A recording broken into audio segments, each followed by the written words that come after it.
What's up, YouTube? How you doing? Let's talk about my opinions on Wuthering Waves after day one. Honestly, the game's great. I'm very much enjoying the game so far. I don't think there's anything I can really fault the game for, apart from at the start, doing the climbing and stuff, and all of this stuff, running off edges and stuff. Running off edges and all that, like, man, it kind of sucked.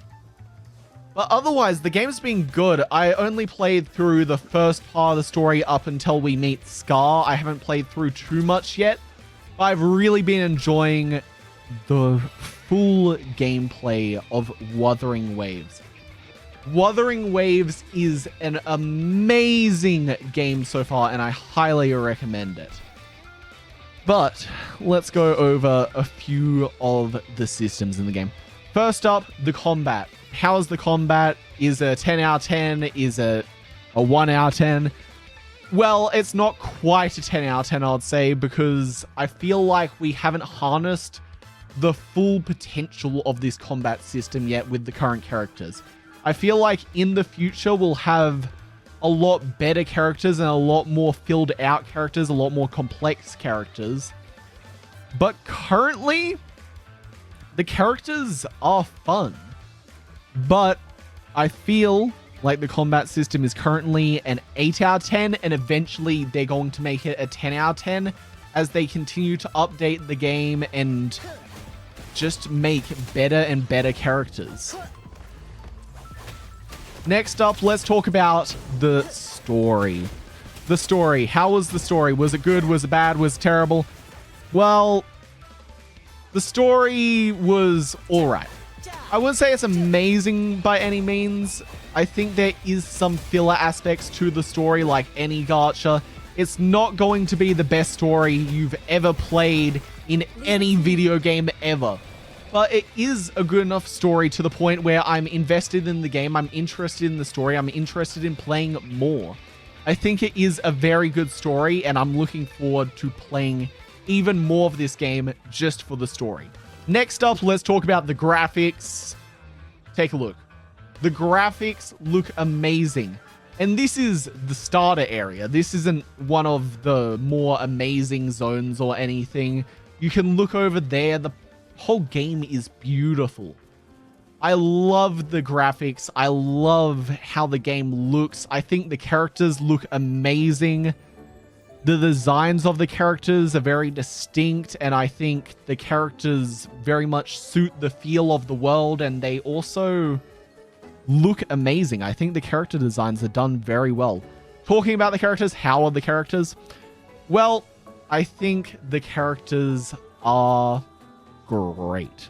The characters are one of the best aspects of the game currently.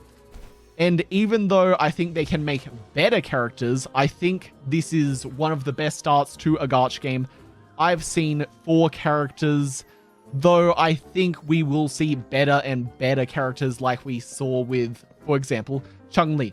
She is beautiful, absolutely amazing, but I think we will see better characters going down the line. Okay, next up, let's talk about the bosses, and I'll do that by fighting a boss. This is one of the first bosses you face within the game. You face him around 20 minutes into the game, and he's a pretty fun boss, but honestly, nowhere near as fun as Scar. Scar was insane and nearly got me down to half health. Didn't kill me though. Honestly, some of the harder enemies are in the open world. You can fight level 40 enemies and stuff pretty early into the open world, and those are very challenging. You will get harder bosses though later down the line as they get more complex movements, more complex mechanics and everything. For example, this boss I think has a couple more mechanics than when I first fought him. He's a little bit more complicated, and honestly, that is a great thing. Okay, apparently you can't parry with this character. His ways. And honestly, the way the characters interact with the bosses is one of the best parts about this game. The way the characters' movements and the way your gameplay actually interacts with the bosses is, oh god, honestly great. The boss mechanics take full advantage of every movement system and every mechanic you have in this game.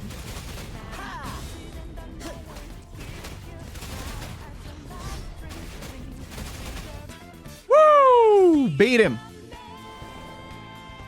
But yeah, the bosses are honestly great and they are challenging.